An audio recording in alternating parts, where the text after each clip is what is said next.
అవకాశాన్ని ఎందుకు ఇచ్చాడు అధ్యక్ష?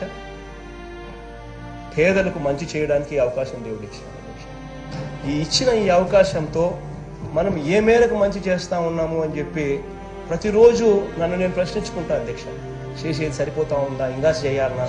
దేవుడు ఇచ్చిన అవకాశం ఇది అని చెప్పి ఒకవైపున దేవుని కృతజ్ఞతలు చెప్తాను నన్ను ఈ పొజిషన్లో పెట్టినందుకు. మరోవైపున నేను చేస్తా ఉన్నది సరిపోయిందా, ఇంకా ఎక్కువ ఏమైనా చేయాలన్నా, ఎక్కడైనా పొరపాట్లు ఏమైనా చేస్తా ఉన్నానా అని చెప్పి ఆలోచన కూడా చేస్తాను అధ్యక్ష. రోజు నన్ను నేను ప్రేయర్ అని చెప్పి నా భాషలో నేను దాన్ని ప్రేయర్ అని చెప్పి నేను అంటాను. రోజు దేవుని నేను ఈ విధంగా నేను సహాయం కూడా అడుగుతాను అధ్యక్ష.